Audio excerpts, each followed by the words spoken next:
Anime podcast about weekly anime from Dynamite in the Brain and Secret of the Sailor Madness. So come along and hang with the Let's Go gang. It's Dwayne. Hello. It's Niall. Howdy. And it's me, Brian. And on this episode, we are covering the anime that aired the week of the 15th of June to the 21st of June, 2020. And for the first time in a long time, I'm recording on a single PC. No other devices required. So fingers crossed this all works. It's recorded in 3 different places as well. So yes, live. First one here, and then live in our studio. Four if we Abu include Dhabi. YouTube as well, which I've had to rely on recently. Taking over the airwaves. Yeah, when things haven't worked quite so well feeding it into the laptop. I think it was actually the feeding into the laptop which was adding the noise. That was doing my head in. Oh, someone's messaging me. Let's ignore that. And we'll say the first thing we're going to talk about is Woodpecker Detective's Office, Episode 10, Over Many Mountains and Rivers, in which our hero is very poorly. Like, this is the, like, you know, in a horror movie where you hear the strings coming in, you know the killer's around or the shark's nearby or whatever the fuck. And it's like that, but with a guy slowly dying of, yeah. I was just like, Yeah. It's just very slowly working towards that. And he's also, for much of the episode, thinking he's going to have a go at this murder lark himself. Yeah. Might as well do something with my life. Like, end someone else's. Yes. We'll read what it says on the description on the Crunchyroll website. It might be the easiest way to explain what happens, because I'm pretty sure they cover the entire thing. In fact, they added so much description, not all of it fits in the description field. Yeah, it's out of context in actual historical context or something, isn't it? Yeah, a little bit, yeah. So he decides to... He comes in, he finally leaves his room, and he goes and sees the other poets and pays them back what he can of the money he's borrowed off them. Like a tenth or less of what he owes them. Because he's decided he's abandoning poetry and he's going to write a novel, and this novel's going to change society. But he's getting nowhere with it until he has a discussion with Kyosuke about the flower they bought when they were drunk one night, and he thought had died, but Kyosuke's managed to bring it back to life through care, and that's the thing which clicks for him, and that gets him to write his book. And but he's also sneaking out at night and observing a house, which I think that's where Sonobe Tamaki's husband, because he's got off scot-free with the self-defense. Yeah, it's like a different angle of the house, so it's not like you could really figure out what it was beforehand. Yeah. So he finishes his novel, then he takes it to Natsume Soseki, with visual reminders that he is a cat, by constant cuts to his cat sunning itself on the porch. Now, I was looking this up on the some more information about Ishikawa, and I think this was an event which actually happened, him writing this novel and taking it to Sosuke to look at. And Sosuke was convalescing himself, I believe, at this point. And I can't remember the title of the book. I don't think they actually say it in the anime, unfortunately. Oh, they describe it? They describe it. It's basically a book about the lives of him and his friends, and a standing up for the life of the youth. Yeah, and there's something about, he mentioned it a few times, like he's kind of going for like a realism, but like a kind of hopeful realism. Yeah. So in terms of actual chronology, I think this happened a year before the events that the book has happened. We just saw in the previous story arc, but I don't know whether this actually happens in the novel. That's the other thing. I've got this nagging feeling that say that it's definitely the other novelists don't appear apart from Hirai right at the end in the book. And I got this nagging feeling that this other murder, which is in the background, I'm curious if that's actually in the book as well. Because as opposed to like a connecting tissue thing. Yeah, because in his last few years of his life, apparently, or last year of his life, like the government like rounding up all the socialists because of various plots, real and fake.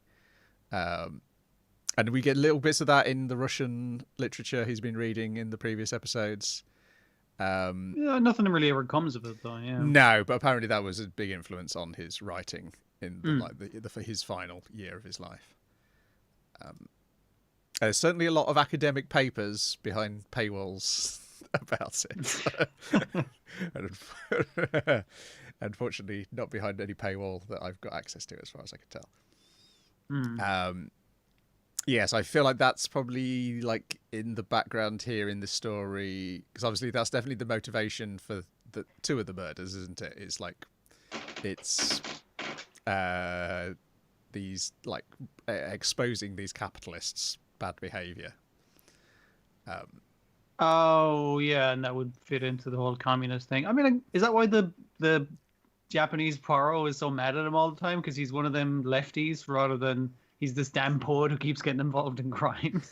Could be, yeah. It could be just the second reason, to be fair. But yeah, but obviously, if that's its idea, it's playing it more subtly than Concrete Revolution. Oh yeah, no, considerably if that's the case. Yeah, it's a background detail if you know the history, I guess. Yeah. Yeah. So then, yeah, he fails. He can't kill Sonobe. And then but despite having like every opportunity to do so, really, that sends him into a further spiral. And is he just cutting himself, or is he trying to commit suicide, or is it bloodletting to treat his illness? I couldn't quite. I feel like it's like self-flagellation is probably what he's trying, because he's not doing it in any particular way. Just like it could be like. Because the thing he says is like, the thing about this is it doesn't hurt at all. Like it could be like practice to kill himself. It's like, how difficult would it be to fucking kill myself? Just practice cut myself. I think you might be right on that. Yeah, and then the guy who's whichever one of the poets has been bad mouthing him all the episode, and then the others are like going, no, he's a changed man, and then they see that he hasn't changed, and he agitates them until he punches him in the face because he's like, you insulted my friend, and. I did like the way that was shot, actually, because we have your man who is actually getting mad at him that he hasn't. He thinks like, oh, your friendship with him is beautiful, but you know, it's really fucked up. You're doing this to your friend and your closest friend who really cares about you and all that kind of thing. And it's actually the other guy who he admires who punches him. Either way it's shot, so it looks like the green-haired guy. I can never remember the fucking names. A good scene. Yeah, and I feel like that's him acting out to try and... This is before he's attempting the murder and before he starts cutting himself up. But I feel like that's trying to acting out so they won't think as bad of him when he commits the murder. So they're already angry at him. It's to try and make people hate you before you do an entirely hateful thing. Yeah. Yes. Yeah, it could be. It's definitely an attempt at manipulation by him, but it's making people hate you, which is like, dude, people already think you're kind of an asshole. You don't have far to go, I guess. Yeah. And then he runs into the drunk who's been back in town, and he reads him a poem that he wrote or discovered as he was traveling, and this is like, this is it. I'm going to go home and commit suicide. But Kosuke had also run into him and also heard the poem and then realised exactly what Ishikawa come to the same realisation. Like, yes. It's a very nostalgic poem, so they go back to where they both went as kids. Yeah. Interesting idea, the fact that he knows his friend so well as to interpret someone else's poem exactly the same way. Yeah, and convinces him to come back. And next episode, we're back to detective work. as everything wraps up. Hmm. As children go missing, but then return in a matter of days. We'll see what that's about in, I guess, the penultimate episode. We should also mention his cough is very bad now. It's bringing up blood pretty much every time he's coughing. Coughing into his sleeve and into his hand several times, yeah. I did like the what's his face? The gloomy student. He's like talking to the audience at this fucking stage. He does at one point, yes. But then he chastises Sosuke for asking how he was feeling. You could, they're like, but he didn't look well, so I wanted to find out. Yeah, they're all like visibly shocked when they see him in the milk bar because he doesn't look well. Yeah, I mean, then you look at Soseki's biography, like, oh yeah, I guess he's not long for the world after this either. So, I mean, like he seems to be in a lot better nick, but he basically spends his portion of the episode just sitting down and not running himself ragged and running out into the rain after cutting himself, that kind of thing. Yeah, the English biography on the Wikipedia page does not really go much further than his time in England and then his literary career. Doesn't actually seem to say what he died of. He was only 49 when he died. Oh, jeez. Yeah, dangerous work being a poet. Then it's time. Me and Dwayne have told you all about the thing we watched. It's time for Dwayne and Niall to tell me all about the things they watch. I was so glad that's why the title's called Let's Hope There's Enough shows for a podcast next week, because otherwise it was quite possibly only going to be us explaining things to each other and then talking about Wacky TV Nana. Well, if we get things started back off, we'll be all right. Let's start with Fruits Basket, Season 2, Episode 11, All Mine. All Mine. Was it two basic things here? We just back from the summer holiday, and Toru's right in the case, going to get some leads on how to break this curse. So goes to Kazuma's house and asking him, you know anything about this? Because I really want to help all the lads out.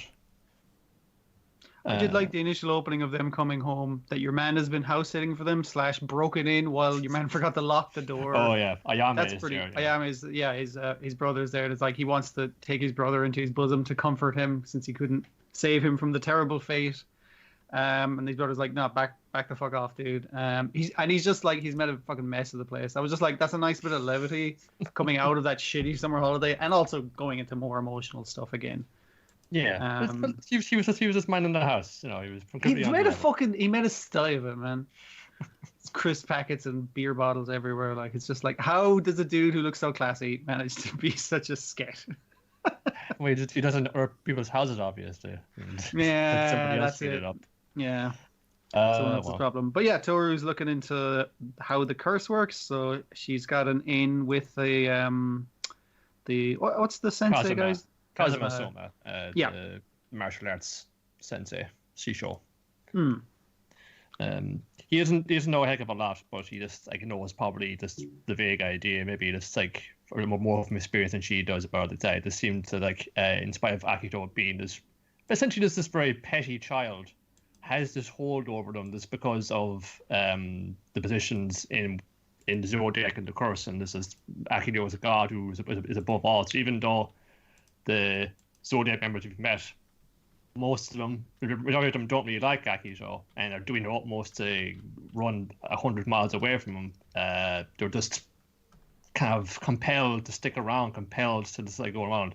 And he kind of says it to Toru that what sounds like this very kind of just a childish petty, insult. Childish insult to an outsider could be the most. They'll feel it in their heart as this crippling pain. It's like someone's really just torn a bit out of their soul almost, and that's what keeps them in line. That keeps them in sway under this. So, as determined, as willful as all of them are, while this curse is over them, there probably will be a future, but they're just stuck living with this horrible person for the rest of their days. But he stresses that that's only one possible outcome of this, where Kyo and Yuki and everybody could be confined to the estate.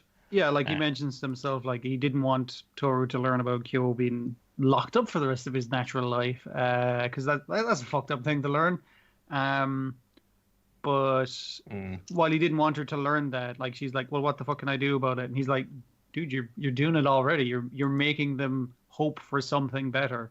And the fact that this is a potential future, it's like very likely potential, except you've come in and changed things now. You've changed people around you by being a better person and showing them kindness, basically. Yeah, she feels like she's an interloper that's kind of interfering in these things. She doesn't fully understand. But at the same time, she sees that this is like familial bonds that are keeping them together. But she's comparing it in her own mind to a familial bond, with anybody. It should be something like joyful and positive. She's thinking of her bond with her own mother, obviously. And I think that's the way I see it. And I just see this is hurting people and making them miserable. So it's not right. So while I might catch some flack for this later, I think it's better than the alternative. I gotta try my best to get them out of this. The rest of the episode is comprised primarily of a very long talk about a breakup. Breakup was something that didn't really exist anywhere to begin with, but it would be definitely like I suppose a different interpretation of his relationship. It's about Kagura having to admit that to herself that Kyo he's just not that into me. I've been maybe lying to myself or trying to extend this on longer than it really could have or should have, but we need to meet up with him, and I need to let him know how I feel, and I need to let him tell me how he feels as well about this. Like he kind of said to her after she kind of comes up on him, is like, hey, I want to talk to you about something, and she's like, nah, you're going to take me on a date, otherwise I refuse to listen to you ever. So that's kind of like a bit of blackmail, but he's done his changing as a person in his growth as a person, and he wants to express that to her, I imagine. I'm not sure he gets a full chance to do it, but she's got her own stuff going on with him that she's slowly come to realize, basically. Yeah, like she's kind of dancing around it, that, if I say this to him in so way, he'll just, flip out because he's like an angry young fella, but he's not kind of being that way today, and she's seeing this kind of change in him, and she's thinking back, yeah, he wasn't always an angry young fella that was well, because when I first met him, he was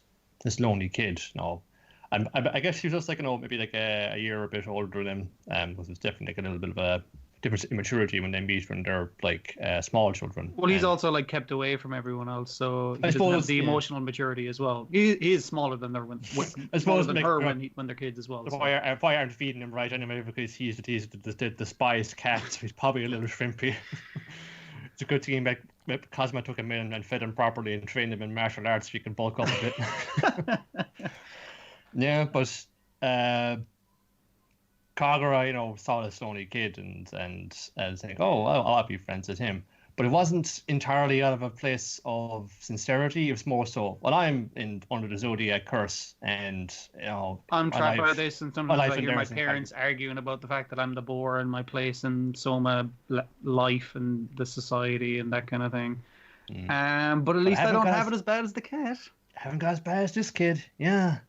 And he's so really hung around with him, this sort of a sense of pity in a sense, but also this little sense of superiority makes me feel a little better about where my life is. So, and it's her kind of realizing, like, when they were kids, she pulled his bracelet thing off and he turned into his monster form. She calls it his real form as well, which is a bit cruel, but that's the way she's been taught, I imagine. So that's the real him.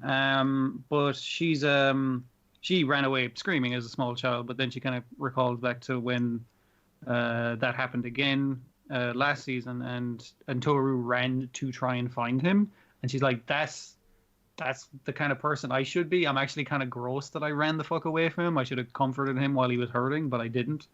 Yeah. And I've been using him as a way to boost her own ego, basically.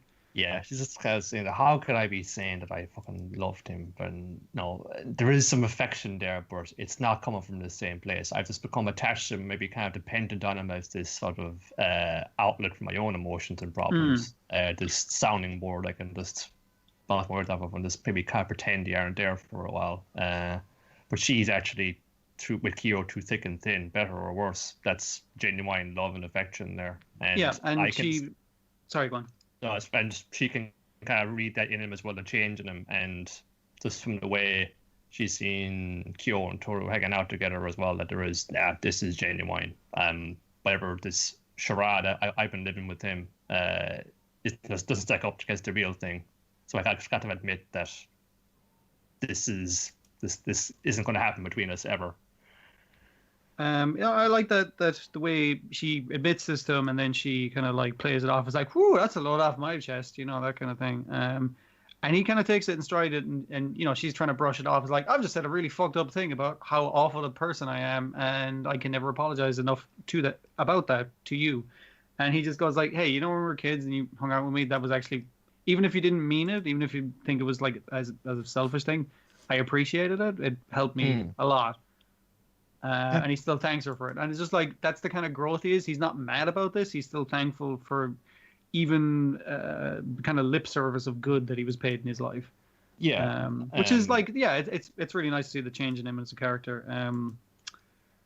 But yeah, again, with that, after that, she kind of has her breakdown. It was like, I was kind of pretending to love you because it was funny or it made me feel better or whatever the fuck. But then she kind of like got to know him and possibly actually does now. In what way she doesn't really have words for, because it's not the same as her fake put on love, but it's a different thing now. He's just gonna go home. Her mom says, "Kagura, you look like shit. Are you all right?" "I'm fine, ma'am. I'm just need to go upstairs and gotta be alone for a while. I'm just going to just think about some stuff until the sun comes up, about these memories I have just this afternoon of this wonderful young man who, God damn it, I love him, but it's not to be. So I'm just going to this." Yeah, I mean, like, he also does say to her, like, before she realizes, like, I do love you for, like, a different reason that I can't even figure out right now. But he's like, I'm never going to love you, right? It's not going to happen. Not him being shitty about it, just, like, him stating it to, not so much break her heart, but just, like, admit truth to her. Like, not just to string be her fair. along. Yeah, exactly. It's meant out of kindness, even though it is a thing that obviously hurts her. Yeah, but hey, it's better than trying to lead her on. I mean, I think he's been fairly... Well, hasn't been completely forthright because everybody said it out loud, but he knows it himself, and that's what's kind of guiding his emotions right now. Is this like, there is somebody there who sees some good in me and wants to be around me, no matter what. They've seen who I actually am. They know who I am on the inside and what I'm going through, and they're still sticking around me. And that's something I'm just so drawn towards. I can't resist it. So what we have, I really appreciate it, but it isn't that way. But I still want you in my life. He still cares about her. Yeah. It's all feeding into this overall theme that while you might think that you may not in yourself matter or have this impact in someone's life because you're not this way in a relationship with them or anywhere, that's just kind of just by kind of being around, by being present, is always going to be a net positive. If you're, somebody around for them to talk to or listen to or anything like that, even though it maybe just be to ask how they're getting on. It might get any deeper than that, but it's, it's just better to actually be around, because if you're not around at all, you're not going to make any difference at all. It's just, and that's kind of what keeps Toru going as well. She seems, kind of powerless and clueless about how to break this curse and how to free these guys from these bonds, but just being around and with her attitude, showing them an alternative outlook on life, how to view things, kind of a bit of a glass half full kind of way. That's sort of inspiring, or kind of giving the Zodiac members the will to see a way outside of this narrow future that they're confined to, that it's kind of limited freedom right now, but they may be thinking it back in their minds, well, enjoy it.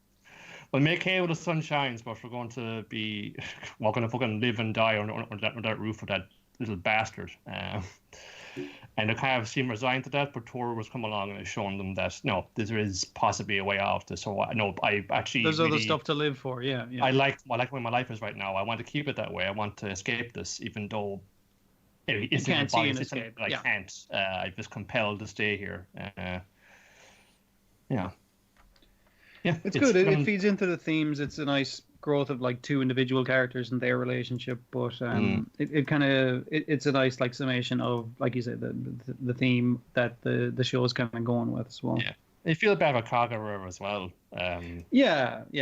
There's some like Zodiac members who don't get as much panel or screen They time. get a bit of short shrift. Yeah. Yeah, and Kaga was usually just there to be like, oh, she's a bit more of a kind of a comic relief sort of character, which is busts in. Is oh, I love Kyo, but I also beat the shit out of him because on the board I don't know what I'm doing. But when you had this kind of, I guess, the Tears of a Clown episode, it's just like, oh yeah, you're meant to be the funny one, and now you actually, pouring out your soul in front of us. It's that much more heartrending and tragic. Yeah. Yeah, par for the course. And so this score is run for 52 and all. So you've got 13 or so to go now by the end of this. Yeah. So my memory of the comic, I feel like there was like a ton more to happen in terms of like the last year of school and everything like that.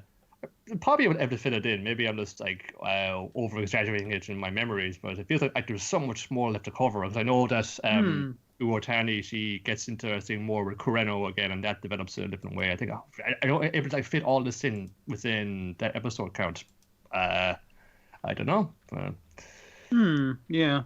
Yeah. Well, I'll trust them on this. It's been a fairly like again, what we like around here, a consistent production up to this point in time anyway. Yeah. So there's probably things that can kind of shave off or edit down a bit, and we get to what we want. But keep it coming. It's heartrending. It can be like miserable. It can be very like sorrowful to go through. But the catharsis that you get on the opposite side, which I know is coming one day and eventually.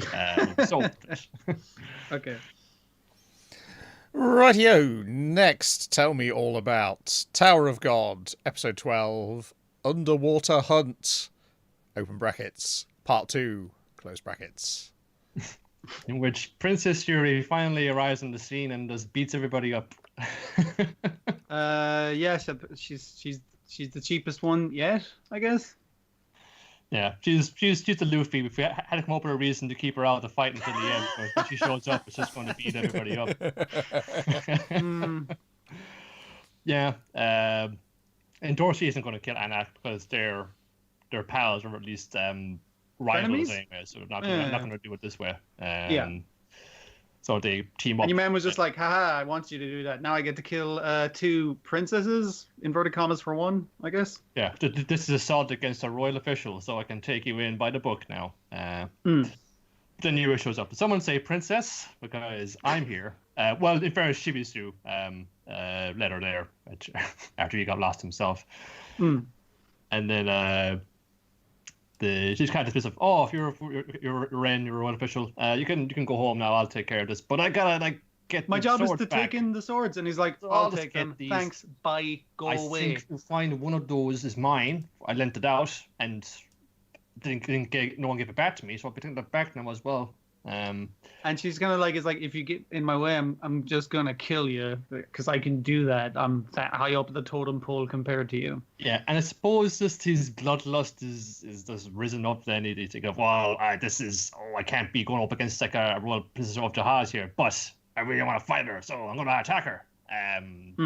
He's no match for her. He just gets smashed against the wall. He's summoning like snakes out of his mouth and shooting lightning bolts off it. She's just batting to the side or dodging him without getting hit. Well, they're just blood smears when it kind of cuts back, so it's kind of like, yeah, I think he's in over his head here. Yeah. He gets fucked up.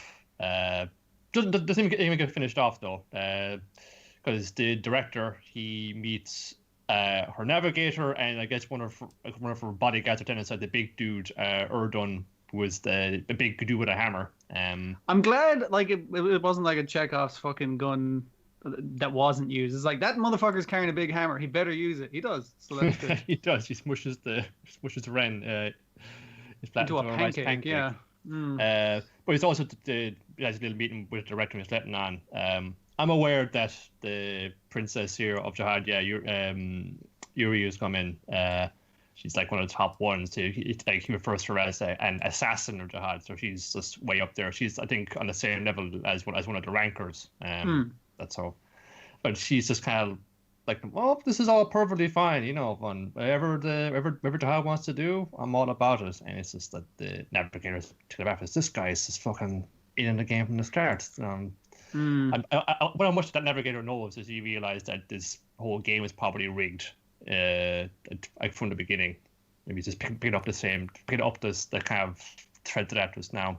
There's a lot of guys who are picking up at like this guy's up to fucking no good, but they're like lower down in the organization than him, so they can't really do anything about it. It's just like, I guess I have to act like nothing's fucked up and like that the game is fixed, basically. Yeah. Yeah. Anyways, everybody's finished up there. She walks out of there, got the swords. I'll be taking these. If you catch that kid, bam, give him this. Gives him a little kind of medal or badge. And kind of come to the 77th floor of the tower. I'll see him there. And she just fucking pieces out, yeah. Love. And Ak is kind of like, hey, give me back my sword. And it's like, you can fight me for it if you can find me, but I'll be waiting up there. On the other side, then the rest of the team has all gone to pot. The goblins and the worms, they're running amok. They've blown the whole plan apparently, but actually it's fine because Kuhn was able to pull off his gambit, which involved the same underground trail that the dolphins were using. Those striped earth pigs we use it too. So they've lured them and come up out of the ground, and now they're attacking the goblins and biting them and scaring them off. I think they lured the pigs into the underground tunnels that the worms went into. So the worms sucked up a bunch of pigs. So the worms disgorge a load of pigs and just cause utter fucking chaos, which is a crazy plan, but can't deny results. Yeah, but Kuhn says, well, if you guys hadn't jumped in, you didn't need to put yourself in danger like that. It would have been just totally fine. I had this worked out from the beginning. You guys just needed to stay away and herd them in the right direction, and it was really been fine. But hey, it's okay. If we didn't have that, we wouldn't have any of our dinosaur buddy like shouting, hop, skip, and jump as he's fucking bounding around, wondering, he's like, should I run away or should I fight all of these motherfuckers? Anyway, Kuhn's got to hop off the phone for a bit because he has to take a visitor, who's, I guess, someone from his family, the Kuhn family as well, because they look related. Mm-hmm. They look like the same guy with a haircut. Let's try checking and see what you're up to. Climbing the tower, I see. How's that working out for you? Well, I'm climbing the tower because... Oh, why are you climbing the tower for? To see the princess? No, I'm going to go beyond that. I'm going to get above the Kuhn family. I'm going to be fun to pass out them. Well, fucking, that's big notions in you there, because I know how it feels. I'm an outcast of the family as well, but I haven't got notions like that, and you can't even raise your knife against me because you know how strong I am and I beat the shit out of you. So who do you think you are thinking you can climb the top of the tower then? But Hats jumps in before things get any worse, and see this guy off, and I guess we'll see that dude again somewhere down the line. He's poking away at Kuhn's backstory. Is he climbing this tower for Maria? Does he have some kind of go around mile? He's probably just climbing the tower for Maria, that girl he was wanted to be with, but he's acting on, maybe not. He's much more sentimental than he would let on. And while all this is going on, you still have Bam and Rachel. They're going up in the bubble. Oh, it's so pretty. We're almost there. Any time now. Oh gosh, it's so I did nice. like the one kind of turn with the Imperial agent guy who gets to say it as he's flat as a pancake and dying, and he's kind of like, I've already sent the bull after them, so I'm still gonna win in my own way. And the bull is fully, its cape is now like a manta ray mantle kind of thing. It did look more aquatic anyway, so it appears to take the water like a giant deadly fish. So they have to fend off that from inside the bubble. Yeah, Bam's shooting water lasers at it. It's not really having much effect, but then we know he has the chosen one ability, so we can make it a powerful golden magic water laser thing. But he gets swallowed by the bull first and blows it up from the inside.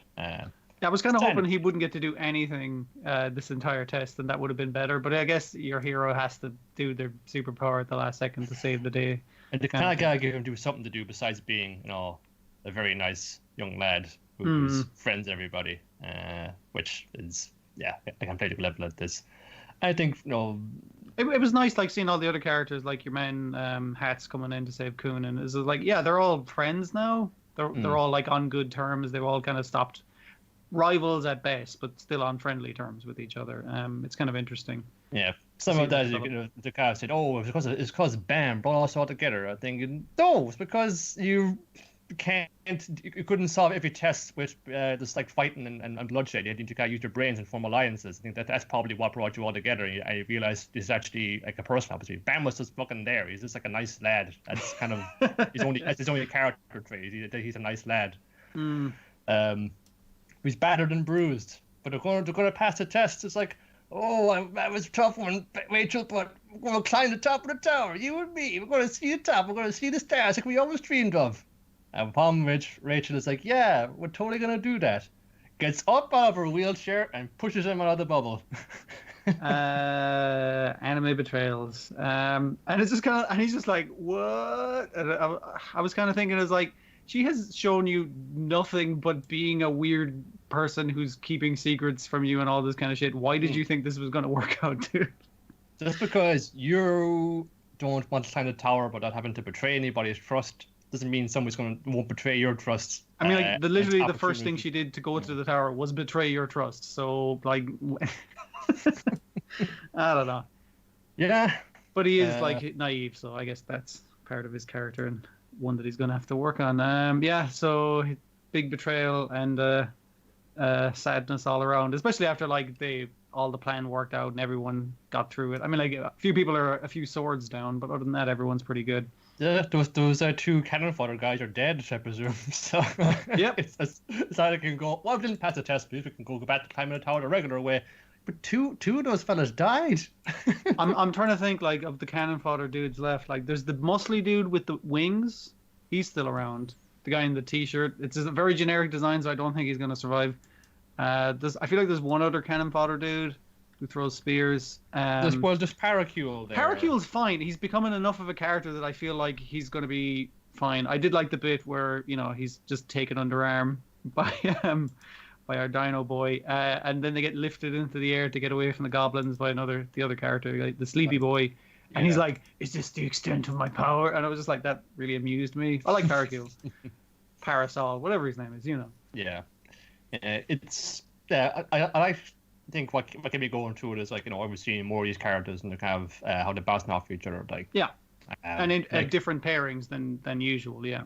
I mean, like, you like Kuhn, he's this like schemer. Like, I like how he puts the plans together. He's always got something in his back pocket for any situation. I like the way he operates things. Like, Rack's a big dumb idiot, but he's, you know, got his principles and his pride. And he's kind of noble in his own way, so that's kind of fun. And then like guys like Chibizu, he's kind of shit, but he's wily and yeah, he's able to kind of talk his way out of most situations he finds himself in. And then Dorsey and Nanak, you know, they're like always fun to be around as well. They're just like, we're deadly enemies, but also deadliest of friends at this stage anyway. And they're very fun to watch. Like, they're very interesting characters. Like, seeing them. It's just kind of Bam is a bit plain milquetoast kind of, yeah. And they gotta find things for him to do, or even if you kind of find, you know, like, when he's taken out of the game entirely, it's just going up in a bubble. You don't really miss him. You're focusing more on, like, you know, what's going on. I like these other guys better. Yeah. So if he gets pushed off and we don't see him again, fine, okay. Let the rest of them climb the tower themselves. I think it's a lot more, way more interesting. I mean, they got more compelling motivations to climb the tower. Like, Anak wants revenge, and then Dorsey wants, like, validation. Kuhn has some point to prove about the family to the family that kicked him out. Yeah. You know, that's and Rack wants to hunt. That's it. It's still better than what Bam has. Yeah. Stuff being set up. I guess, like, the kind of structure of the tower. You know, it's just kind of alluded to. Where they get kind of glimpses of it with the Rend or one official coming in to try and sweep up things. But how things are actually set up, you can go. I can kind of, like, guess at it. So I'm not too bogged down in, like, you know, why aren't they revealing anything? Well, they're revealing anything, but I get an idea of how is it set up now. Obviously, this is, like, the world that it is, and you get given, like, maybe, like, they tell you or they assure you that, oh yeah, anybody can climb the tower and make their wish come true, but it's entirely like a rigged system to keep. Yeah, that seems to be the case. At the top of it. The main problem I'm having with the show is just the mysteries upon mysteries. It's like, ooh, what's this character's backstory? What's this thing going on? I'm like, it doesn't particularly matter. Just, like, enjoy the ride, basically, is what you're supposed to be getting from it. And mostly I'm enjoying it for that reason. Yeah. Again, this looked fairly all right when it's getting to its more action-heavy bits. It's always feels like it's stopping just before though, because there's all these kind of confrontations and things that will. It's cutting so much, like you never get like a solid action thing. Like you see that bit like with Rack just kind of bouncing around and like wrecking shit. You're just like, yeah, give me more of that. And it's like, oh, we got to cut and see what the other characters are doing. And I was like, yeah. Yeah, it's not bad, but like it's I know what a lot of these dudes are capable of, and you never feel like you get like a good squeeze of that orange, good squeeze of that lemon, or it doesn't feel like it's getting full up. And it's because a lot of these things are going to be like character to be resolved in a fight later on down the line. But when's that going to be? Yeah. This is kind of definition of one that's it's really good when you get so and so length into it. I think that's great. When is that though? It wasn't in this series. No, maybe it's almost there at this series because again we're growing to like. We've gotten the central cast, I assume, at this stage. So yeah. So yeah, but it seems to have worked out for them anyway. Like Crunchyroll, they put a lot of momentum behind this, and it seems to have won some viewers to it besides just us. Or like keep up with it, so whether they make more of it remains to be seen. I guess you can also go read the comic now if you want to really catch up with the rest of the story. That's anyway. I think a lot of people are kind of spoiling it from being ahead in the comic, was what I heard, but I haven't been reading up on that, so I've gotten lucky. But the other thing I will insult the show with, this is a mean one, but it's like, I feel like if there was other things on, this might lose my interest. Oh yeah, oh god, yeah. Way out. It's not bad. It's not really bad. I just feel like it's like, yeah, I feel like it's not... It doesn't really have to compete right now. If I want like a mad ensemble cast, it wouldn't hold a candle to Opera Ranman, for example. For sure. Aside this, it would be. I fell in love with those guys a lot fucking quicker in 3 episodes than I did for this show. Yeah. That being said, I'll hold out hope for God of High School coming up in the summer. Yeah, I was wondering if you'd see that trailer today. I mean, it's got Sung-Hoo Park, who's the director we like, off of Garo Vanishing Line. It's got Appa doing the animation. There's the trailers so far have just been here's this brief flashes of fights, and all the same matchups either. These are like different matchups, which lovely like exchanges of blows there. I'm gonna be optimistic about it. I hope it's not gonna load it all up front and then there's like doldrums in between, like the good fights. But if it's kind of a steady outpouring of animated violence end to end, I would be hoping for that. But no, this tree of kind of planted was like the kind of adapting these kind of Korean comics and or source materials. No, I think it'll bear fruit from. This is a decent enough start. It's going to be kind of middling because it's kind of testing out what best way to approach these things. Sure. Yeah. But again, that God of High School looks class. I think that one I'll definitely be staying with if it's as good as it appears in first glance.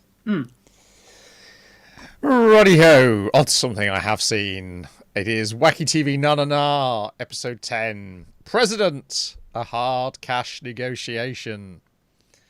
So, the Wacky TV Nanana have not answered the call to ransom, and so therefore the crew and the ship captain are going to get dunked in the ocean by the pirates.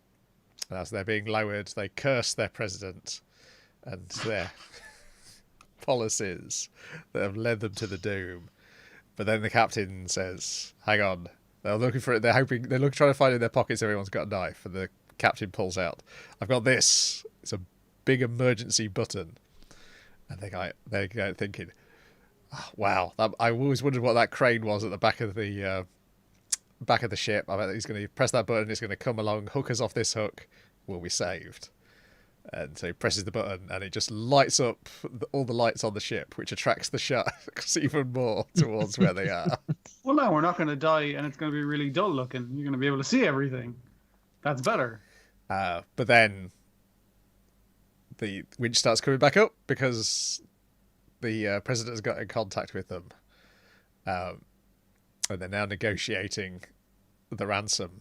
And they're like, oh, President, thank goodness you've saved us. Always been there for us, Prez.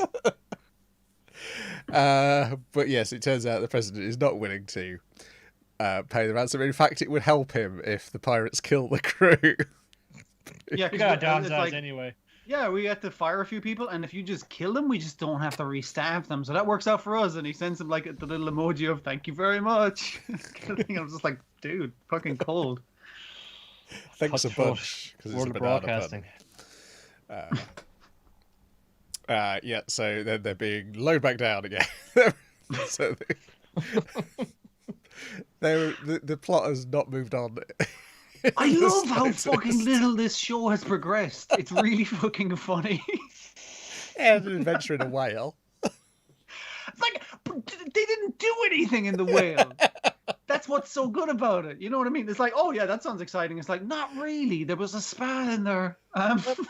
A hostage negotiation is not as exciting as the films will have you will let John do. You know, it's often a very long, drawn-out process.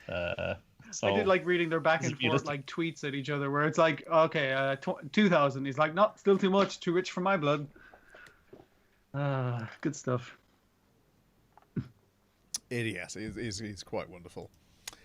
Then we've got listeners, episode 12, Hello, Goodbye, and folks, don't stop it when the credits run, because after the credits are finished, you've got listeners, episode 13, Tomorrow Never Knows.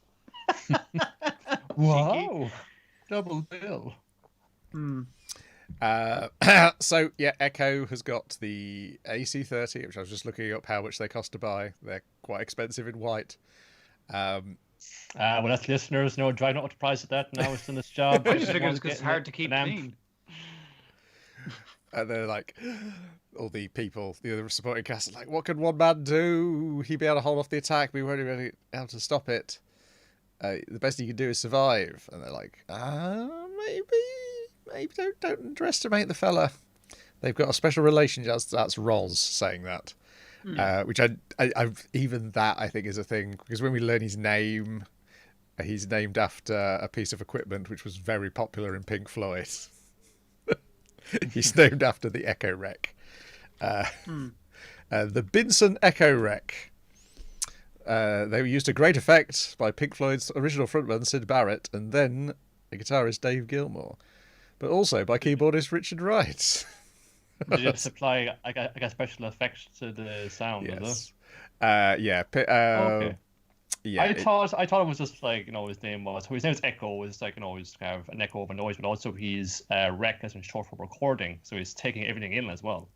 I assume that's what like the actual device is named for as well.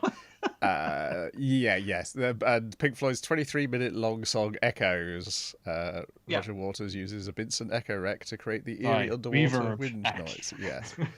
Yeah, because I never actually mentioned that. My partner Sham was really happy when Echo was renamed Reverb in the subtitles, because that was the name of his band back in like high school.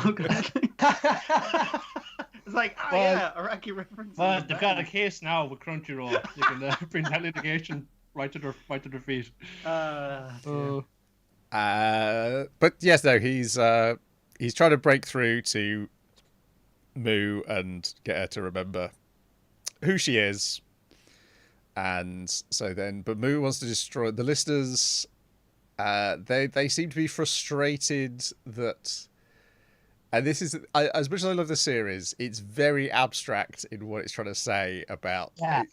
I feel like it's trying to say something about the relationship between the listener and the performer. Yeah. And I was like, sure. oh, is it like, is them trying to destroy it? Is that like a commentary on file sharing? Or what's the? I think it was more so about artistic intent to some extent. And particularly once they got to the end and they find themselves in that other place, which I don't know if it's even still in the same world, when it suddenly becomes like, oh, is there something about sampling involved in the fact that they're running away from people who are playing hip hop beats right at the end? That's definitely a thing. We'll get to that when we. But yes, it's very, as much as I enjoy it, I was like, oh, it's not. You've got to really come up with your own theory, because it's not going to give it to you on a plate. Yeah. I feel like it's trying to, whatever it's trying to go with, I think it's trying to make like a positive thing, is like this new world that we've created where where it's either about sampling or where fans can directly interact with artists, and you're more appealing to directly to the fandom rather than this abstract thing where you're this musical god up from high on above, and you're not really with the low, just the fans, the listeners. Whereas a listener can become a player. A player, which is the other thing they're suggesting as well. Like it's a lot more vague now, and that's like a positive thing because it means more adventures and more fun. And it's just like, it is a positive message in the end. It's not being shitty about that, as most things would be. Yeah, you're saying it regarding to Jimmy and how actually Echo is a second coming of Jimmy. But saying no, he's not some kind of golden god. He's just like a dude who wanted to rock out. And he had something that he wanted to say, so he was inspired by another artist, but he's not an imitation of another artist. Yeah. Say like no, he's not. He wasn't some chosen one. Like literally anybody could do this. Just happened to be him. Yeah. And that's kind of saying, like anybody, there's no like the intent behind why people make music is not to necessarily to become some global megastar. It's because they have this message they want to get out there and share with the world and move people's hearts. And literally anybody can do this. It's just even while listen to it. That's the name of the show, by the way. But also there's the vague suspicion that the entire series may exist just because somebody wanted to do an Eternal Circus with Jack Leeds. Yeah. Yeah. I mean, like, I feel like there's an easier way to fucking get to that. It was cool. It was especially cool, like in contrast to should I call her Moo or should I call her like King of the Earless, when she like gets all the earless to turn into all her speakers, and like he does the reverse and plugs all those leads into all the junk around the junkyard, and then all the broken stereo bits kind of rise up and makes it one giant fucking stack of stereos. That's pretty cool. It's a good visual. And then the earless Tommy returns and tells them that the earless are being moved and changed by the emotions between Moo and Echo. And then there's a massive explosion. All our most of the cast from Liverchester are in a bunker. And they're inside the white light as their two beams hit each other. Echo like reunites with Moo, and they fall to the ground. They disappear. Jimmy comes back, presumably out of the portal that he disappeared to in previously, because that's been uncovered in the explosion. And then he hands another amp to a girl who we meet in the 13th episode, and then wanders off. And Shigeru Chiba says it pays to live this long because you get to see it pays to stay alive this long because you get to see really amazing stuff. You sure do. Who knew to make an anime like this?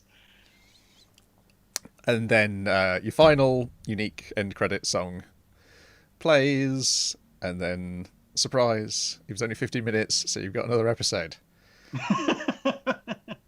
Because I was looking at the timestamp and I was like, wait a minute, you're doing this awful soon. And I was like, it's straight up another second episode. Okay, fair enough. I knew it was going to be a big long epilogue to this if you didn't get it. Yeah. I didn't think they were going to call it a separate episode that's set like in a sequel. But yeah, I knew it was going to be a big long thing. Jump straight into everybody's getting on. Kevin Shields is, he's king of Londinium, and then we have Belinda Butcher. She's director of the Restoration and Renewal Committee, or something to that effect. Fixing Shit Project, yeah.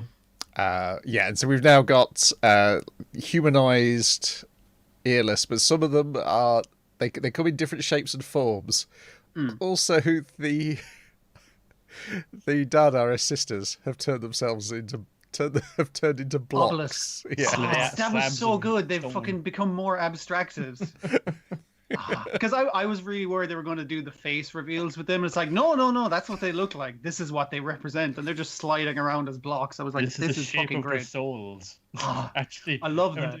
The thing like that is like when they get towards like the later episodes of Evangelion and like the CLA like virtual call, it'll show up as this featureless monoliths towards the end of the series.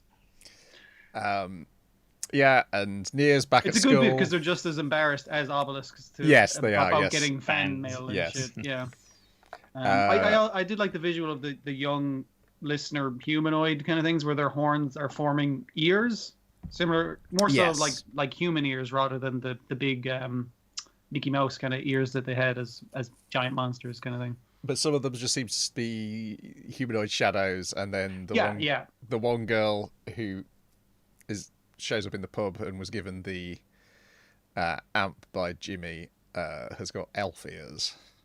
Or unless she's not earless, maybe she's something else entirely. Yeah. For the sequel, we'll never get.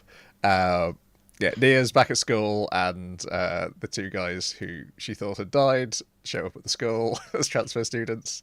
Turns out Punk's not dead after all. Hey, my old lady was all crying and shit, thinking I died. What the fuck? And I was like, you guys died at Christmas, and then it was like at least a week, because like at one point Moo kind of went, it's like, I'll be back in a week kind of thing. So I'd like at least a week passed before you went home. It's like, come on guys, that's really cruel to do to your old lady. Don't be like that. Then we get a Echo fanboy earless showing up at the Oasis, where Marshall claims that he raised Echo, and the pair of them can have a drink and it'll go on the tab. To which Echo sisters, having none of it, this boy can have a juice. And then this elf-eared girl who was given the amp, who looks a bit like Janice. Yes. Yeah, like a bit like a combination between of Moo and Janice. And this kid looks like I think the kid looks like Echo, but I think the kid is dressing like Echo because clearly they're a fan, Yeah. It's a nice touch that they're both kind of like representing combinations of things. Yeah, and it's like, the story of friendship will continue. Then we get the opening credits, but sung by Moo's voice actress. And it's even better than the opening credits, which have been great all along. But I was like, wow, this version's even better. I think I like the video better on the original. Just the way it's cut. But this version was really good as well. Yeah. All these things that they never actually see in the series, when people usually just running towards things or away from things, excitement, off of things, falling off of things, and then partway through, like a cat starts dancing, jumping around. That's pretty good. And then we catch up after the credits with Moo and Echo in a town we've never seen before, in a dark alley where they run into a bunch of player earless who have their things plugged into one's got it plugged into a boom box. Have the other guys got amps rather? But and the hip hop beat is playing, and they appear to be in an entirely new city where they're walking down the street and there's like a singloid, definitely not vocaloid. Singloid. Yeah, yes. I couldn't remember what it was. Hatsune Miku, but like off-brand. And the walls of the street have got 8-centimeter CD singles with the covers torn off. We're in a new age, man. Along the walls. And Echo can't remember anything which had happened before, and also his player plug has gone. Look, Moo, it's disappeared, as he pulls his trousers down in the middle of the street. Damn it. No dick again. Oh, dear. I'm going to see that dick.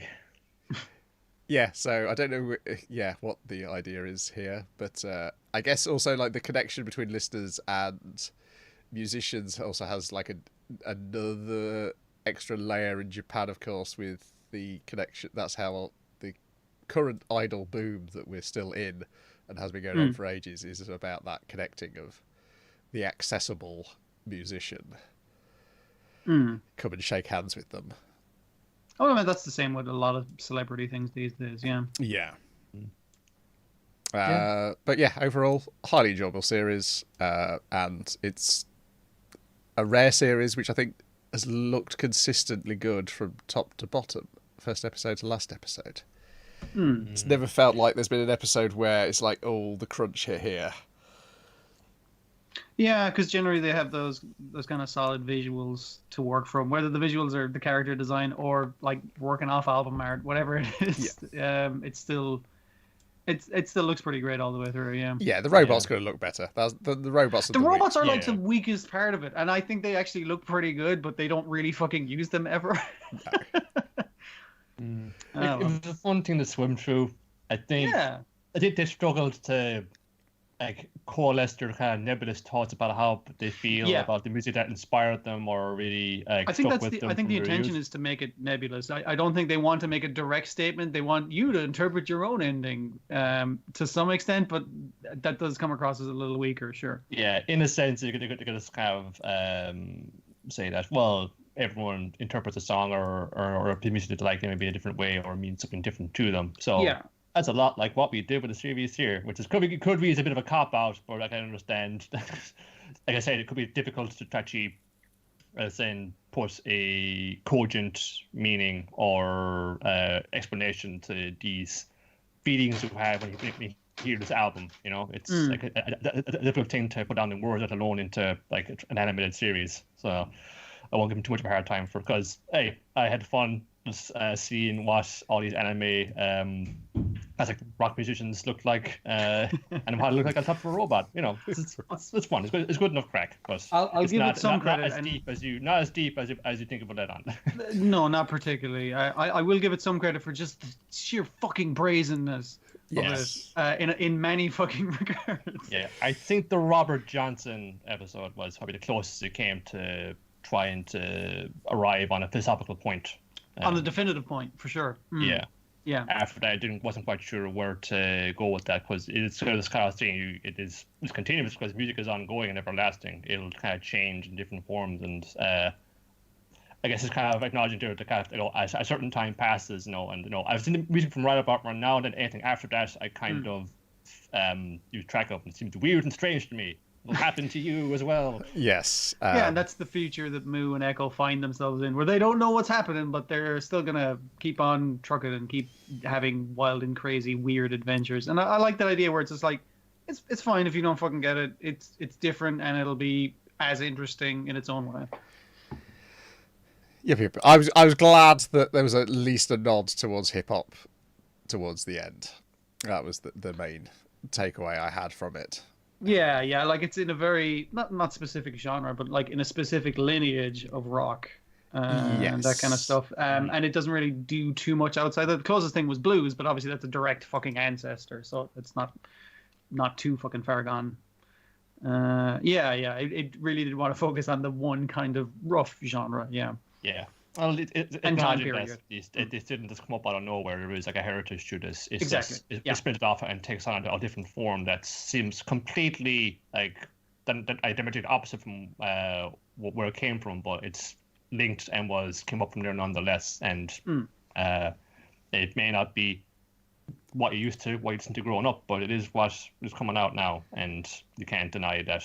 Hey, people seem to enjoy it, so maybe there's something good about it. Mm-hmm.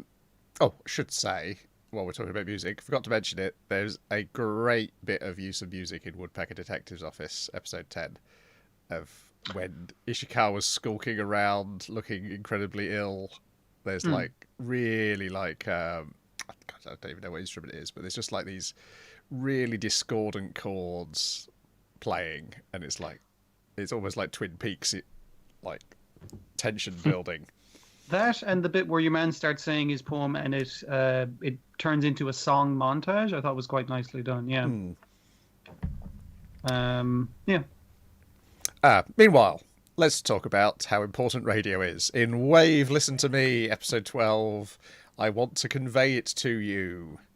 Now, I feel like this kind of maybe got a little bit more of a cogent point to what radio, so that's back interplay between what's on the radio and people listening to it. I think better listeners did. I think it sounds like a much more complete philosophy about what that actually means to them. That direct relationship without, like you can show other characters listening to the radio and stuff, but it gets across why it has relevance and it has importance and it has meaning and everything. Yeah, for sure. Yeah, but at the same time, it provides a very nice ending point for the series, but then also leaves loads of dangling threads to make you want to come back for another. So much left to do, which is great. Yeah.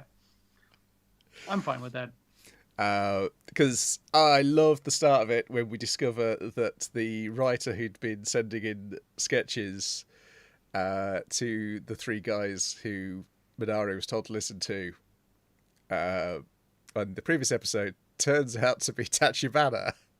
That asks so many fucking questions. So it's like what she's like a real fucking. She's got a good funny bone or something. That's crazy. Yeah, well, that's kind of it. Like some of the funniest people in the world are very serious in person. Yeah. Okay. That was such a like what you need to tell me more about this show. Obviously, it's not going to right now though. Yes, but yeah, that I was so happy because I don't think there's any clues up to this point, and yet it made perfect sense. I mean, like I suppose if you interpret some of her dryness as dry wit, yes, maybe, but that's the closest. That's a fucking stretch, like. But it's a thing she could do under the nose of her brother without her brother being suspicious. Yeah, the postcard comedian. Yeah. I could be like doing that up when she's. Well, I've not done the blog post for Voyager. I'll just like send in a few quips to the radio guys when I'm at it. I guess that's another fucking thing about radio as well. Like, despite her sheltered likeness by her fucking mad bastard brother, she still had access to radio and stuff. It's still an open thing to people. Yeah, another fucking feather in its cap, I guess. Yeah, I don't know what if she's like, like was she inspired by what Minari was doing because from meeting in a restaurant, but this is something nonetheless that she's trying to do without. It's one of the first things without like getting her brother's approval on it. She's trying to like make choices for herself. For one path. She's not quite sure how it works out, but she's taking the first steps anyway by just going to this meeting with the DJs about her jokes. I liked their shit a little less, where they're like, "Oh, wouldn't it be cool if she was like if it was a high school girl?" And they're like, "Come on, man, shut up!" And they're all like, "Whoa, a hot babe!" And I'm why like, not a grown woman? You know, why can't I be that? Yeah. But obviously it went well because we later find her celebrating in a park, getting drunk on her own. That seems like it went very poorly, but for her, that's that's like fucking shouting from the rooftops, I guess. Grand, yeah. She's pretty happy about it. Chuya goes out to find her, where he's sent out to find everyone. His sister was saying, his sister's like, dude, it's fun all hours now. Where's Mackie at? Oh, I don't know. You're not. I tried ringing her, but she didn't pick up. And she's like, that's even more reason to go find her if she's not picking up. Like, she really, like, she cannot go, like, dude, just fucking, just go at it. Like, come on. You're given so many fucking opportunities here and you're not taking them. I know. Just try to, like, get these two kids together because he does seem fond of her. Yeah. Whether he realized it or not, I think he's probably still hung up in Minari a bit, but I think he doesn't realize it because he's mostly a fucking dope. Yeah. Again and again, it's just like, yeah, this guy's not. He's not entirely there. He's nice though, so that's all right. And meanwhile, Minari is going to be doing a show where they're taking listeners' suggestions for future episode ideas.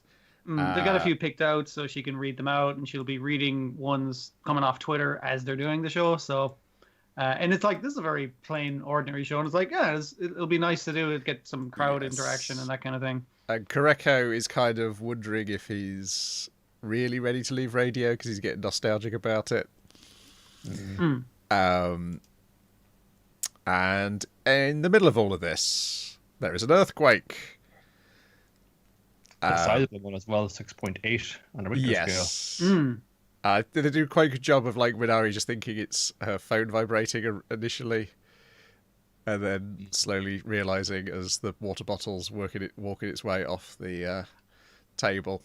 Yeah, it's nearly like not quite a thing of shock, but it's like can't quite believe it's happening right fucking now kind of thing. Yeah. It's definitely happening though. I mean, it cuts to the street and the road is sundering apart. It's going there wasn't down. any major damage, but obviously it cut power to. Was it just like Hokkaido or? It was all of Hokkaido, which is still a big fucking quake. That's a fucking huge amount of fucking people without power. Yeah. And Minari is like, what the fuck was that? But Mata was just making the talking. Keep talking. He's writing down notes, going like, "Okay, here's what you need to say." He brings out the book, the big red emergency book. Is like, read this fucking page kind of thing. Do like the lots of animation of her switching the dump switch off and on. Also, slightly important for the plot is that Komoto was out recording the wind on top of a mountain. So dramatic. I sulking because Yes. Mizuho isn't interested in him. But that was important because he could then go and keep the signal going so they could carry on broadcasting across the island.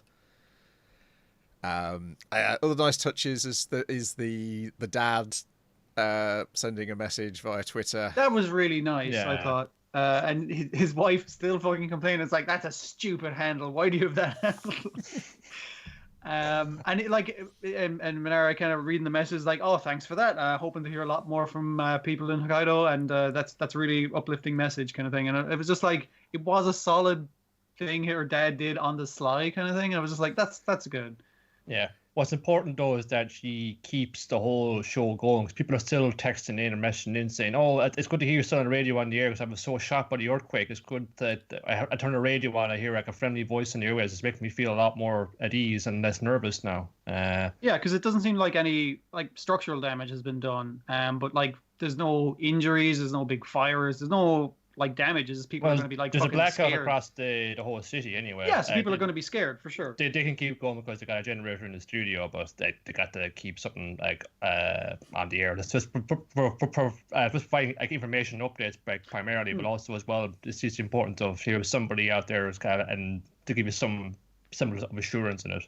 And like Motto it's the community service of it, yeah, for sure. Yeah, and Motto's kind of guiding her through as well. No, he's kind of writing notes about what to do, but also just saying like, when she's kind of fumbling or feeling anxious or hesitant about it, and saying, when are you going to quit being amateur and handle this like a professional?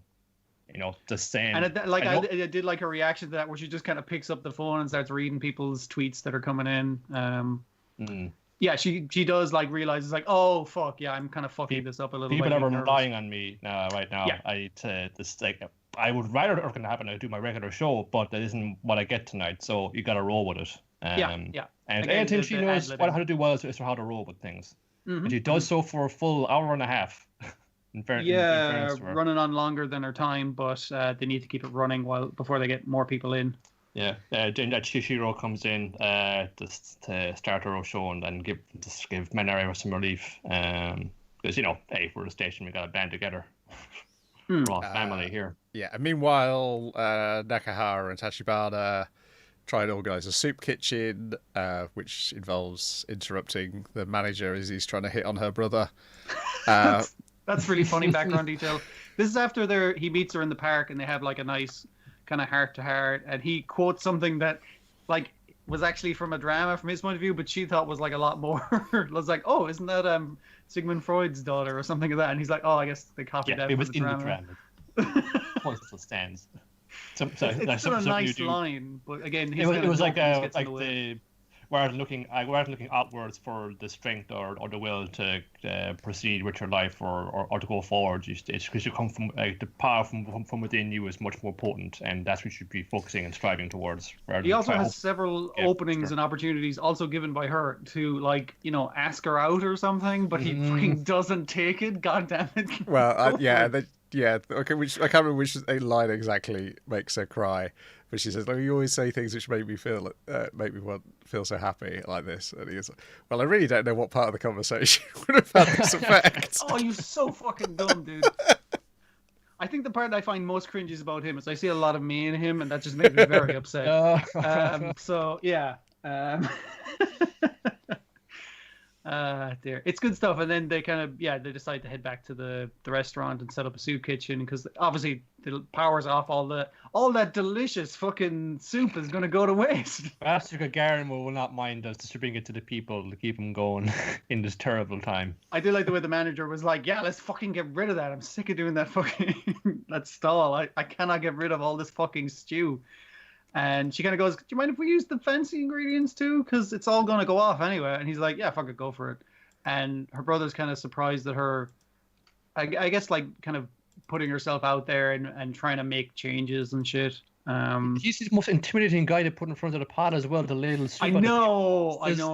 This fucking severe sentry of the ladle. This doling out soup to these poor folks. I guess he does the least talking to them, though, is the plan. All he has to do is pour it into the bowl, kind of thing. Yeah. It worked in Seinfeld, so I'm sure it worked here.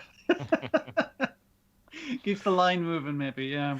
And then I do like the ending of Minare dedicating herself to the life of radio, and then immediately being dragged back to the yeah, to the because she's asked like by your man is like, hey, you got work in the morning, don't you? You want to hit in the nap room, and she's you want to head back so you can get a thing. She's like, no, I want to try that fucking shitty nap room you got. I should probably stick around. And he's like, oh, so you're picking radio? And she's like, yes, I'll dedicate myself to radio and newfound thing. And they're like, hey, we set up a soup kitchen. Come on down. And she's like, oh, God damn it, guys, I just resolved my life.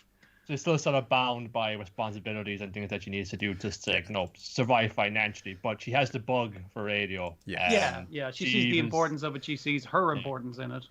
Yeah, how she sees how people like connect to it and how she can connect to other people then outside of that. Yeah, and Martin does have a line about you can't necessarily do that if you're going to always be in the 3:30 slot during a quarter of an hour show.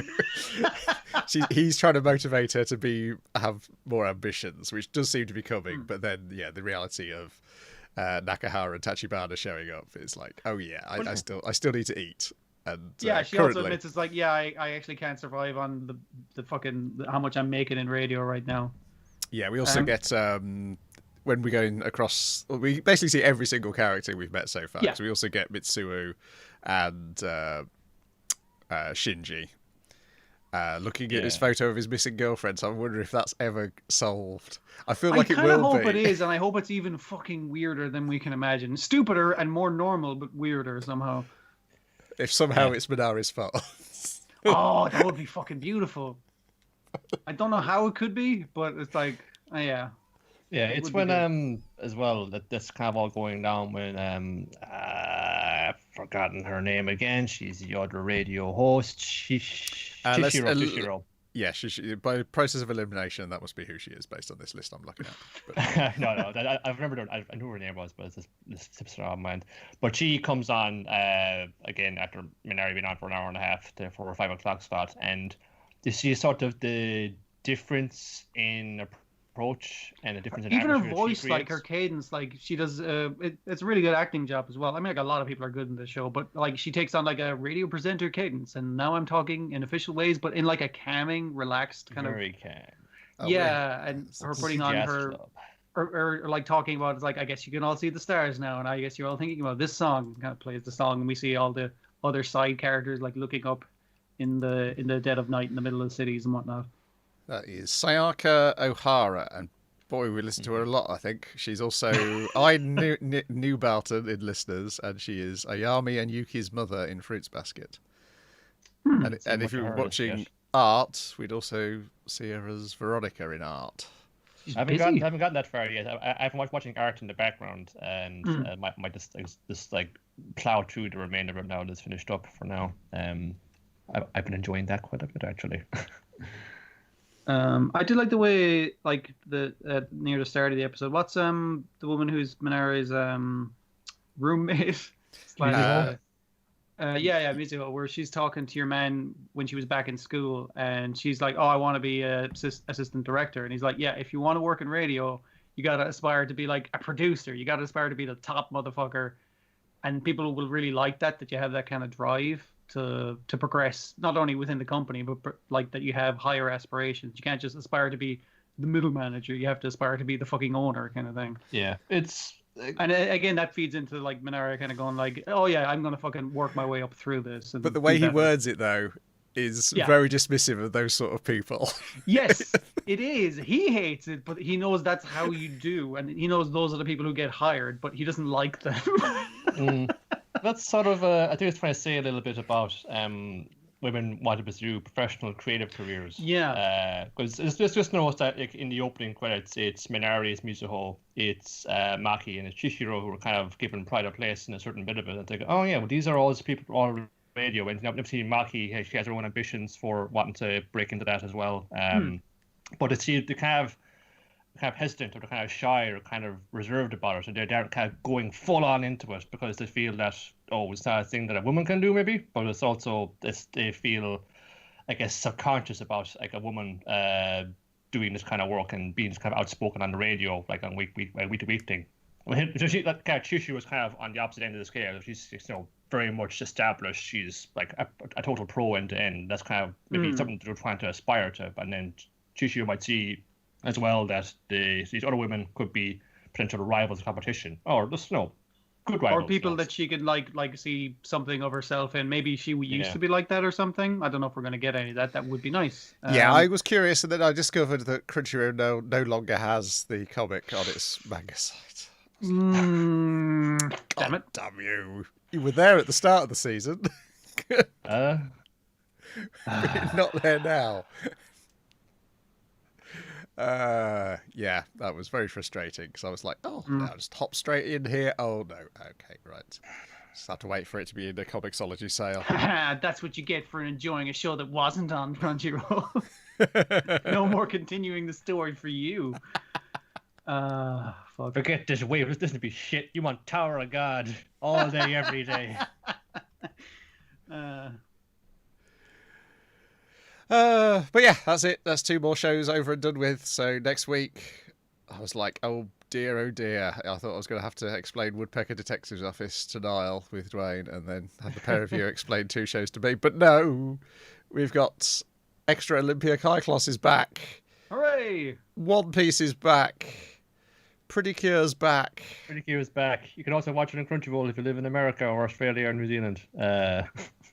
I definitely live in one of those places. Yep. Yes, same here. Definitely do. The first 3 volumes of the collections of Wave Listen to Me are on Comixology. They are slightly reduced. The Volume 2 and Volume 3 are more reduced than Volume 1, which is a weird way of going about things. But hey. Generally, they want to sweeten it on Volume 1. Yeah, that's weird. Yeah. This was a good look at. I think there's nothing here beyond what we've seen in the cartoon, unfortunately. That's a pity. Yeah, comic was good, but I just liked how this looked in an animated format because it isn't the most like crazy exciting thing. No, if it's something that goes on a bit of a Final Fantasy, I mean, we get caught up in the radio drama or whatever. But in particular here, and you see it in other scenes throughout the series too, but it's just in particular here.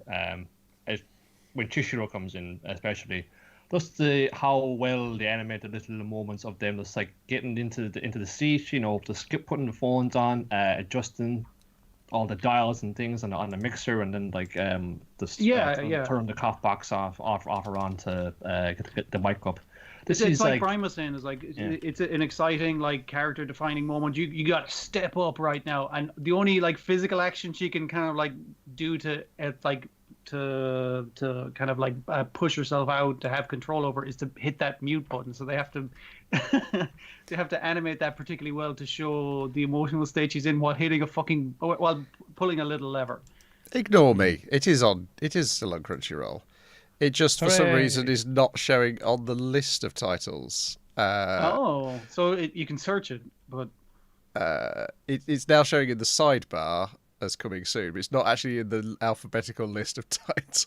Crunchyroll is dicking with us live on podcast. You fucking heard it here. But yes, if you go to crunchyroll.com/comics/manga/wave listen to me with hyphens in between each of the words /volumes, you will find Simulpub chapters. God, I wish someone could fix that fucking manga reader. I've not looked at the reader on the app for a while. You've got chapter 1. Basically, you've got chapter 1, then you're missing all the stuff which is in the collections, and then you've got chapter 25 to 60 something or other. Oh, so you can pick it up after at least. Yeah. I'm going to let me do that. Gonna hop on that, yeah. Would say for anybody listening who does this kind of thing, if you're like any kind of manga podcaster or anime podcaster, please, if you're doing a weekly review of this or the kind of end of year list, please don't go, oh my god, I can't believe they made an anime/manga about how we record the podcast, #awkward. Please don't do that. It's not cute and it's not funny. Also, it's not about a podcast. If it was about a podcast, exactly. It'd be great. So yeah. And that's only got to be a matter of time before before there's an anime about a could be like podcast, Minari right? Coda Oh, No hang one on. is like my Do record. one of you say that. Sorry. I was talking over you there now. Second. Sorry. Niall, say what you were saying, because nobody would have heard either of those things. I certainly didn't. Crosstalk, the podcast manga. Rightio. Okay, don't want to repeat yourself. That's fine. Okay. That is everything for this week. As I say, there's some things coming back next week. And then, in theory, new stuff the following week. In theory. We'll take a look at that shortly. Otherwise, we'll be back here. What time next week? Which day, Niall? What day is it? Let's do Wednesday, the 1st of July. Excellent. That is where I've already got it in the calendar. So we'll be back next week. You've just put an episode of Secret of the Sailor Madness up, all about Clerks. Yep, Clark's Shoes, the animators. Yeah. Yes. Yep. Again, it was a kind of a big one. We got Libby, we got Joseph up on there, spitting out a lot more of their guts about their younger, more reckless selves. I spent with Kevin Smith and Kevin Smith Adjacent Media. I feel like that's appropriate for the which makes them content. the foremost scholars in the field. So we had to get them on, but looking forward again to other things. They'll be back for the Critic. We'll be out in the month of July, and got a communique from a mutual pal of ours, Jake Burke, who, I guess, in lieu of not having any baseball to watch or indeed play because he plays for his local club, has asked us if we want to do an episode about the baseball episodes in anime that aren't normally about baseball. Oh, Because he saw the one of that Doro does, which is up on Netflix. I think that's pretty good. Can we do something about that? I think, maybe we could. So we'll see when and if we can arrange that in the near future. yeah, we'll have to construct a list of things first and try and get most of them. Bakabon. Don't forget the Bakabon one. Yeah, there's the Osamatsu one, the obviously Samurai Champloo one, and the Dragon Ball Super one spring to mind straight away. There's good scope for this. You know, they always used to do it in the comics, but did they play baseball in the X-Men cartoon? Because then we could cover that as well. I think they did. Yes, I've got vague. It seems like something they I've did, got yeah. vague memories of lumpy, badly animated X-Men playing baseball at some point. Yeah, I'm sure they must have done. They took everything else out of those comics and reused them. So Yeah. Did Pat ever have a baseball episode? Seems like the kind of thing that wouldn't it? So what? What Did had Pat it? Labor have a baseball episode? Ooh, none springs to mind. It seems the kind of thing that would have, right? I mean, if it was a different people making it, yes. But I feel like whenever there's a downtime episode, they're going to go to a restaurant Yeah. because of who's making it. I think I'm conflating it with something else. Yeah. We'll see. Like I said, lots of ideas there. Yeah, all I'm getting are bootleg Pat Labor baseball shirts. No thanks. So, and coming up on Dynamite in the Brain, this Thursday we'll be streaming our recording of our Samurai Champloo podcast. That is the plan, where we're going to be talking about the first 6 episodes, because there's so many episodes, and I don't have time to watch them all in a week. 6 is a reasonable amount we can watch, and then at some point we'll watch some more of it. Also, it's a great show to do that format with, because it's very episodic. Yeah, and it's changed so much in terms of the tone, the atmosphere. Even though even the music, it can have it's sort of spinning off of one kind of central thing or central things anyway. How it approaches that and different facets of that in episodes each. It feels like, so they'd be wildly different from week to week. And then maybe we'll do I haven't spoken to Anthony about this yet, but maybe on Sunday we'll do our shortest ever season preview podcast. It'll be a nice quick one, all right, yeah. Yes, yes, no, yes, no, yes, no, maybe, yes, no, definitely, no, definitely, maybe, definitely, yes. Yeah, yes. There's trying to think. Let's have a look. We got 1, 2, 3, 4, 5, 6, 7. Okay, 7 times 4 is 28. So currently there's only 28 new anime listed on livechart.me as starting next season. Okay. Obviously, Yeah. there's a whole bunch of stuff restarting next season. Mm. But we'll see. And yeah, precious few seem things I'm interested in or necessarily will be available to watch immediately. Mm.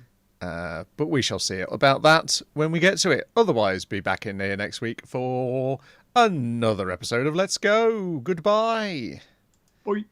Adios. Right, and then carry on listening to me as I find the button to end the end the broadcast on the studio. You just grab the computer and you just crack it off your knee, and there you go. There's been an earthquake has struck central Let's Go Landia. 6.8 on a Richter scale. Come on, show me the button. Why are you not showing me the button? Got a text in from Loves to Spooge. Love the show, guys. Could we have more talk about Precure, please? Well, Love to Spooge, we got that coming up here next week, so hang tight. Like it all started out. If you live in New Zealand, /Australia, /America, you can watch it on Crunchyroll right this minute or very, very soon. So get on that. Okay, go live. Let's hit that button.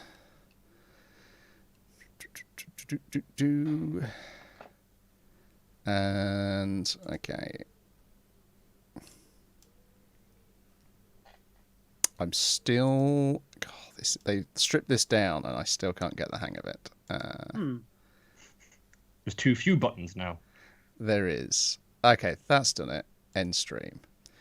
I tried to get to it, and it tried to make me start a second stream. I'm like, Ooh. mate. Double stream.